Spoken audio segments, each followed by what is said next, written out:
40 থেকে 45,000 টাকা প্রাইস রেঞ্জের স্যামসাং গ্যালাক্সি S22 প্লাস এই ফোনটাতে কি নাই? এই ফোনটাতে থাকছে 6.6 ইঞ্চির একটা dynamic AMOLED 2x display, Snapdragon 8 Gen 1 এর মতো পাওয়ারফুল SoC, তার পাশাপাশি ফ্ল্যাগশিপ লেভেলের ক্যামেরা সেটআপ তো থাকছে। এত কিছু দিয়ে 2022 সালে এই স্যামসাং গ্যালাক্সি S22 যে সিরিজটা রয়েছে সেই সিরিজটা স্যামসাং মার্কেটে আসে এবং এই ফোনগুলোর প্রাইস অ্যারাউন্ড 1 লাখ টাকার মতো ছিল। কিন্তু এই 2 বছর পরে এসে এই ফোনগুলো এখন 40 থেকে 45,000 টাকা এরকম প্রাইস রেঞ্জে পাওয়া যাচ্ছে এবং আমাদের তখনকার যে স্বপ্নটা রয়েছে সেটা কিন্তু আমরা এই মুহূর্তে এসে পূরণ করতে পারতেছি। তো এই 2 বছর পরে এসে S22 প্লাস এই ফোনটার কি অবস্থা এবং এখন কিরকম চলতেছে সেই সব বিষয়ে আজকের ভিডিওতে জানাবো। এই ভিডিওতে ফোনের স্পেক নিয়ে খুব বেশি একটা কথা বলবো না, আমি জাস্ট আমার ইউজার এক্সপিরিয়েন্স গুলাই শেয়ার করবো যে এই ফোনটা যদি আপনি কিনেন তাহলে এই সময় এসে আপনি কি কি মিসিং পাবেন এবং এখন পর্যন্ত এই ফোনটাতে কি কি প্রবলেম আমি ফেস করতেছি। যদিও কিনা স্পেক নিয়ে একটু কথা বলতেই হবে, কারণ আপনি যদি একটা ফোনের রিভিউ করতে চান আপনি স্পেক না বলে আসলে রিভিউ করা সম্ভব না, বাট যতদূর সম্ভব আমি এই বিষয়গুলো স্কিপ করে যাওয়ার চেষ্টা করবো। জাস্ট আমি আমার রিয়েল ইউজার এক্সপিরিয়েন্সটাই আপনাদের সাথে শেয়ার করব। শুরুতেই ধন্যবাদ দিতে হয় MK মোবাইল পয়েন্টকে আমাদেরকে এই S22 প্লাস এই সুন্দর কিউট ফোনটা দিয়ে সাহায্য করার জন্য। এই ধরনের ইউজড ফোন যদি আপনি কিনতে চান, এরকম স্যামসাং, পিক্সেল কিংবা আইফোন, তাহলে আপনি তাদের সাথে যোগাযোগ করতে পারেন। তাদের শপের অ্যাড্রেস থেকে শুরু করে সকল কিছু লিঙ্ক থাকছে ডেসক্রিপশন বক্সে। শুরুতেই এই সুন্দর ফোনটা ডিসপ্লে নিয়ে আমার মনে হয় যে কথা বলা উচিত, কারণ এই ডিসপ্লেটা এত বেশি পরিমাণে ভালো লাগছে আমার কাছে যা বলার বাইরে। এই ফোনটাতে ডিসপ্লে হিসেবে থাকছে 6.6 ইঞ্চির একটা ডাইনামিক অ্যামোলেড 2x ডিসপ্লে। তার পাশাপাশি এতে পেয়ে যাবেন HDR10 প্লাস সাপোর্ট এবং 120 হার্জের হায়ার রিফ্রেশ রেট। স্যামসাংয়ের ডাইনামিক অ্যামোলেড ডিসপ্লের সাথে যখন হায়ার রিফ্রেশ রেটের একটা ডিসপ্লে আপনি ইউজ করবেন, এরপরে আপনি যদি আইফোনের ডিসপ্লে ইউজ করেন, আইফোনের ডিসপ্লে আপনার কাছে ভালো লাগবে না। হ্যাঁ, এটা আমি গ্যারান্টি দিয়ে বলতে পারি যে এই ডিসপ্লেটা যদি আপনি ইউজ করেন, আইফোনের ডিসপ্লে ভালো লাগার কথাই না। কারণ বর্তমান সময়ে 40 থেকে 45,000 টাকা প্রাইস রেঞ্জে আপনি আইফোন 13 পাবেন কিনা সন্দেহ আছে, হয়তো বা 12 আপনি অ্যাভেলেবেল পাবেন। তো 13 এর ডিসপ্লে থেকে এই ডিসপ্লেটা মাস মোর বেটার। এই ডিসপ্লেটার চারপাশের বেজেল এবং চিন দেখলেই আপনি বুঝতে পারবেন যে এই ডিসপ্লেটা আসলে কতটা দেখতে সুন্দর। এই ফোনটা হাতে নিলে মনে হয় যেন একটা ডিসপ্লে হাতে নিয়ে বসে আছি।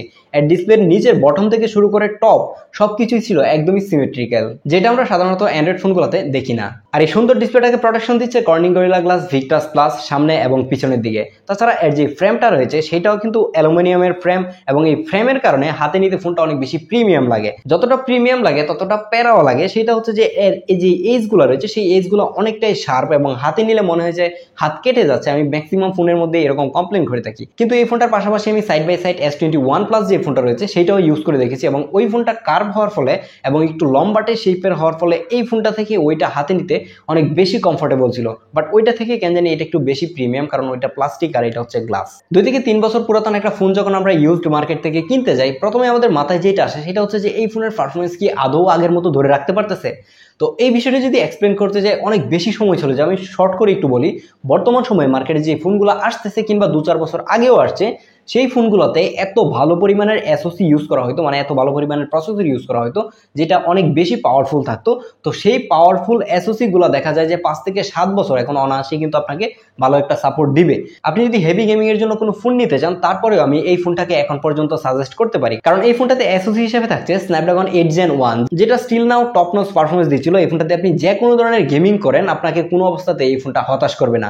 বাট একটা কারণে আপনি হতাশ হবেন, সেটা হচ্ছে এই ফোনটা প্রচুর পরিমাণের ওভারহিট হয়ে যাচ্ছিল, যেটা হাতে রাখা অসম্ভব। তো আপনি যদি গেমিং করতে যান, ফোনে কোনো কভার ইউজ না করেন, এখন এরকম গরমের মধ্যে ইউজ করেন, তো সেই জায়গায় আমার মনে হয় যে প্রচুর পরিমাণে প্যারা খাবেন এই গরম হয়ে যাওয়ার ফলে। আর এই গরম হয়ে যাওয়ার সাথে সাথে আপনি আরেকটা বিষয় নোটিস করবেন, সেটা হচ্ছে প্রথম অবস্থায় যেরকম পারফরমেন্স পাচ্ছিলেন আস্তে আস্তে এটার পারফরমেন্সটা ড্রপ করে। আপনি যদি হেভি গেমিং করতে যান তাহলে যে কোনো অবস্থাতেই হলেও আপনাকে এই ফোনটা ঠান্ডা রাখতে হবে। হয়তো আপনাকে যদি পাবজি খেলেন তাহলে 1টা কিংবা 2টা ম্যাচ খেলার পরে আপনাকে এই ফোনটাকে একটু রেস্ট দিতে হবে যাতে করে ঠান্ডা হয়, তারপর আপনি আরেকটা গেম শুরু করতে পারবেন। এবং এই ফোনটা কিন্তু খুব দ্রুতই ঠান্ডা হয়ে যাচ্ছিল।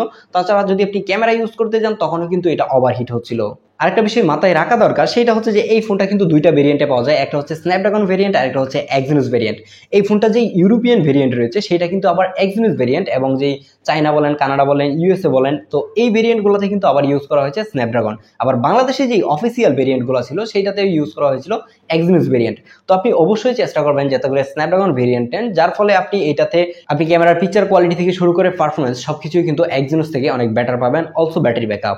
এই 2024 সালে এসে স্যামসাং ফোনকে সফটওয়্যারের কিং বলা চলে অ্যান্ড্রয়েড মার্কেটে। আর এই ফোনটা এখন রান করছে অ্যান্ড্রয়েড 14 এবং তার উপরে থাকছে One UI 6.1 এবং এই One UI নিয়ে কথা বলার কিছুই নাই। বর্তমান সময়ে অ্যান্ড্রয়েডের যত ফোন রয়েছে সব ফোন থেকে এই One UI ভিন্ন এবং One UI অনেক বেশি পলিশড এবং অপটিমাইজ বলতে পারেন, কারণ One UI এর সাথে এখন অন্যান্য যে UI গুলো রয়েছে সেগুলো দাঁড়াইতেই পারতেছে না। অ্যান্ড্রয়েড মার্কেটে স্টিল নাও One UI এর উপরে কিছুই নাই। আমার কাছেও পার্সোনালি এই One UI টা অনেক বেশি ভালো লাগে। অন্যান্য UI গুলোর মধ্যে প্রচুর পরিমাণে বাগ বাল্লুক থাকে, বাট এই ফোনটাতে খুব বেশি একটা বাগ বাল্লুক নাই।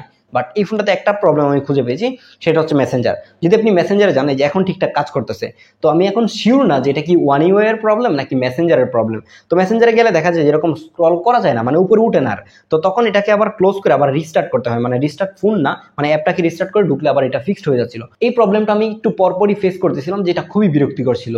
এই ফোনটার পারফরমেন্সের মতো এতে থাকা যে ব্যাক সাইডে 3টা ক্যামেরা রয়েছে, এই ক্যামেরার পারফরমেন্সও আশা করি যে সবাইকে মুগ্ধ করবে। এই ফোনটাতে মেইন লেন্স হিসেবে থাকছে 50 মেগাপিক্সেলের একটা ক্যামেরা, যেটা অ্যাপারচার f1.8 এবং এটা 23 মিলিমিটারের একটা লেন্স, যেটার পিকচার কোয়ালিটিগুলো অসাধারণ ছিল। খুব ভালো ডিটেল ক্যাপচার করতে পারে, লো লাইট থেকে শুরু করে ডে লাইট প্রত্যেকটা ক্লিকে খুবই ভালো ভালো ছবি তুলতেছিল, যেটা আশা করি যে সবাইকে মুগ্ধ করবে। তার পাশে একটা 3x টেলিফোটো জুম লেন্স থাকছে, যেটা 10 মেগাপিক্সেলের এবং এটার অ্যাপারচার f2.4। আর এই 3x দিয়ে যখন আপনি পোর্ট্রেট ছবি তুলবেন তখন আপনি বুঝতে পারবেন যে এর পোর্ট্রেটগুলো কতটা সুন্দর আসে।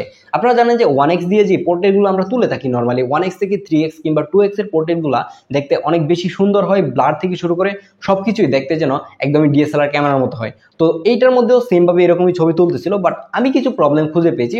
সেটা হচ্ছে যে এই ফোনটা কেমন জানি মুখের মধ্যে একটু গ্রেন নিয়ে আসে, একটু নয়েজ নিয়ে আসে, এরকম কিছু প্রবলেম আমি খুঁজে পেয়েছি। এই ফোনটার আগে আপনারা হয়তো জানেন যে আমি S23 ইউজ করতাম, তো ওই ফোনটাতে আমি এই ধরনের কোনো প্রবলেম পাই নাই, খুবই শার্প ছবি তুলতে পারতেছিল। বাট এতে থাকা যে 3x টেলিফোটো লেন্সটা রয়েছে, এটা এত বেশি শার্প ছবি তুলতে পারতেছিল না। তার পাশাপাশি দেখা যায় যে মাঝে মাঝে চুলগুলো ব্লার করে দিচ্ছিল। তো এই ধরনের টুকটাক প্রবলেম কিন্তু আমি মাঝে মাঝে ফেস করেছি। এবং এই ফোনটার আগে আমি যে ফোনটা ইউজ করছি, মানে এইটার যে S22 যেটা রয়েছে সেটাও ইউজ করে দেখেছি এবং ওইটাতে এই ধরনের কোনো প্রবলেম ছিল না। এখন এতদিন পরে এসে সফটওয়্যার আপডেট দিয়ে আমার মনে হচ্ছে যে এটার মধ্যে কোনো একটা মানে ঝামেলা হয়ে গেছে। তো আশা করা যায় যে পরবর্তী কোনো যদি আপডেট আসে তাহলে এই প্রবলেমগুলো হয়তো ফিক্সড হয়ে যাবে। তাছাড়া টেলিফোটো দিয়ে যদি আপনি পোর্ট্রেট ছাড়া অন্যান্য ছবি তোলেন তাহলে সেই ছবিগুলো কিন্তু খুবই ভালো লাগতেছিল, এই ধরনের কোনো প্রবলেম ফেস করিনি। তাছাড়া 12 মেগাপিক্সেলের যে আলট্রাওয়াইড ক্যামেরাটা রয়েছে সেটা দিয়েও খুবই ভালো ছবি তুলতে পারতেছিলাম, কোনো প্রকার প্রবলেম হচ্ছিল না, খুবই কালারফুল এবং শার্প ছবি দিচ্ছিল। যেটা আপনারা এখন সবাই জানেন যে স্যামসাং এর প্রত্যেকটা ছবি অনেক বেশি কালারফুল, যেটা পার্সোনালি কেন জানি আমার কাছে এত বেশি কালারফুল ছবি ভালো লাগে না। আজকে বিকেলে যখন ছবি তুলতে বের হই তখন দেখি যে এটার কালার অনেক বেশি স্যাচুরেটেড ছবি তুলতেছে, যেটা আমি মনে করি যে অনেকের কাছেই হয়তো ভালো লাগবে না। বাট যারা একদমই সোশ্যাল মিডিয়া রেডি ছবি তুলতে চান, যে ক্লিক করে ছবি তুলে আপলোড করে দিবেন, তাদের কাছে হয়তো এই ছবিগুলো ভালো লাগবে। আর এর সেলফি ক্যামেরাতে থাকছে 10 মেগাপিক্সেলের একটা ক্যামেরা, যেটার অ্যাপারচার f2.2 এবং এর সেলফিগুলো খুবই ভালো তুলতে পারতেছিল। কিন্তু যদি আপনি লো লাইটে সেলফি তুলতে চান তাহলে হয়তো মাঝে মাঝে দেখতে পারেন প্রচুর পরিমাণে নয়েজ চলে আসে, গ্রেন চলে আসে, এবং যদি একটু না রাখায় তাহলে ব্লার হয়ে যাচ্ছিল। এই ধরনের কিছু প্রবলেম মাঝে মাঝে ফেস করছি। তাছাড়া ম্যাক্সিমাম টাইমে কিন্তু এর যে সেলফি ক্যামেরাটা রয়েছে সেটা দিয়ে অনেক ভালো আউটপুট পাচ্ছিলাম এবং পিকচার কোয়ালিটি থেকে শুরু করে ভিডিও কোয়ালিটি সবকিছুই ছিল অসাধারণ। পোর্ট্রেট ভিডিও এবং পোর্ট্রেট ভিডিওতে এজ ডিটেক্ট কতটুকু ভালো করতে পারতেছে, আমি যদি একটু মুভ করি তাহলে আশা করি যে আপনি একটু ক্লিয়ারভাবে বুঝতে পারবেন। এবং এটা দিয়ে কিন্তু সর্বোচ্চ আপনি 1080p 30 fps ভিডিও রেকর্ড করতে পারবেন। এটাতে কিন্তু কোনো অবস্থাতে 4K নাই, 4K কিন্তু S23 থেকে শুরু হয়েছে। তো আশা করি যে এটার পোর্ট্রেট ভিডিও ব্লার কেমন করতে পারে। ম্যাক্সিমাম মানুষজনই হচ্ছে S22 না কিনে এই S22 প্লাস কিনে শুধুমাত্র এই ফোনটার ব্যাটারি ব্যাকআপ এবং এর ডিসপ্লেটা একটু বড় হওয়ার ফলে। ম্যাক্সিমাম মানুষজনই কিনে থাকে শুধুমাত্র ব্যাটারি ব্যাকআপের কারণে। এই ফোনটাতে ব্যাটারি হিসেবে থাকছে 4500 mAh এর একটা ব্যাটারি, যেটার ব্যাটারি ব্যাকআপ নিয়ে আমি একদমই হতাশ বলতে পারেন। কারণ এই ফোনটার স্ক্রিন অন টাইম যদি অ্যাভারেজে বলি তাহলে 4 ঘন্টার একটু বেশি দিচ্ছিল, কারণ একদিন টেনে টুনে যাচ্ছিল না। আপনি যদি একটু হেভি ইউজ করেন কিংবা গেমিং করেন, ক্যামেরা ইউজ করেন, তাহলে দেখতে পারবেন যে এটা হয়তো আপনাকে বিকেলের দিকে এসে দেখা যাবে ফোন বন্ধ হয়ে যাচ্ছে, চার্জ চলে যাচ্ছে, এই ধরনের কিছু প্রবলেম আমি ফেস করি। এখন আমি শিওর না যে আমার হাতের এই ডিভাইসটা শুধুমাত্র এই ইউনিটটাতেই এই প্রবলেম নাকি অন্যান্য ইউনিটে প্রবলেম রয়েছে। এটার কারণে হয়তো আপনাকে আরেকটা রিভিউ দেখা লাগতে পারে। যদি আপনি এই ডিভাইসটা কিনে থাকেন বা কিনবেন ভাবেন তাহলে আপনি 2-1টা রিভিউ দেখতে পারেন, তাহলে আমার মনে হয় যে একটু বেশি ক্লিয়ার হতে পারেন। কারণ আমার হাতের এই ইউনিটটা এত ভালো ব্যাটারি ব্যাকআপ দিচ্ছিল না, এটার ব্যাটারি ব্যাকআপ নিয়ে আমি মোটামুটি হতাশ বলতে পারেন। এখন আপনি বলতে পারেন হয়তো এটা বেশি ইউজ হয়েছে, হ্যাঁ হইতেও পারে যে এটা যে ব্যবহার করছে এর আগে সে হয়তো একটু বেশি হেভি ইউজ করছে। আমি শুধুমাত্র এই ফোনের ব্যাটারি ব্যাকআপটাকে এখন কনসিডার করতে চাই। তাছাড়া এই ফোনের যত কিছুই আমি দেখেছি সবকিছুই আমার মনে হয়েছে যে 40,000-45,000 টাকা প্রাইস রেঞ্জে যদি নেন তাহলে আপনার কোনো অবস্থাতেই মানে কমতি থাকবে না। পারফরমেন্স থেকে শুরু করে ক্যামেরা, ডিসপ্লে সবকিছুই অসাধারণ ছিল। এই ফোনটার খারাপ বিষয় থেকে এই ফোনটার ভালো বিষয়ে আমি বেশি খুঁজে পেয়েছি। তার মধ্যে অন্যতম যেটা সেটা হচ্ছে এই ফোনের ডিসপ্লে। আমরা দেখেছি যে S21, S21 প্লাস S20 যে ফোনগুলো ছিল প্রত্যেকটা ফোনে পিঙ্ক লাইন, গ্রিন লাইন এই ধরনের অনেক প্রবলেম ফেস করেছি। বাট এই S22 প্লাস S22 এই ধরনের যে ফোনগুলো রয়েছে সেটাতে ডিসপ্লে নিয়ে এত বেশি প্রবলেম প্রবলেম নাই, হয়তো টুকটাক দু একটা থাকতে পারে। যেহেতু এই ফোনের ডিসপ্লে রিলেটেড কোনো প্রবলেম নাই, যার কারণে এই ফোনের পারফরমেন্স ভালো, ক্যামেরা ভালো, সফটওয়্যার ভালো, সবকিছু ভালোর মধ্যে আমার মনে হয় যে এই ফোনটা একটা পারফেক্ট ডিল হতেও পারে। যদি আপনার কাছে এই ডিভাইসটা স্পেশালি ভালো লেগে থাকে, আমি বলবো যে অনায়াসে আপনি চোখ বন্ধ করে এই ডিভাইসটা নিতে পারেন। বাট নেওয়ার আগে জাস্ট এই যে ব্যাটারি ব্যাকআপের বিষয়টা বললাম, এটা একটু ক্লিয়ার হয়ে নেবেন যে আসলে এই ধরনের প্রবলেম এই ডিভাইসটাতে আছে কিনা, নাকি শুধুমাত্র আমার এই ডিভাইসটাতেই। যেহেতু 4500 mAh এর একটা ব্যাটারি, আমার কাছে মনে হয় যে নর্মালি এই প্রবলেমটা হওয়ার কথা না, জাস্ট আমার এই ডিভাইসটাতেই হতেও পারে। তো আজকের ভিডিওটা আর লং করতে যাচ্ছি না, দেখা হচ্ছে পরবর্তী ভিডিওতে। যদি আপনি এই ডিভাইস সম্পর্কে আরো কিছু জানতে চান তাহলে আমাদের ফেসবুক গ্রুপে পোস্ট করতে পারেন, তাছাড়া এই ভিডিওতে কমেন্ট করতে পারেন। দেখা হচ্ছে পরবর্তী ভিডিওতে, সে পর্যন্ত ভালো থাকেন, সুস্থ থাকেন।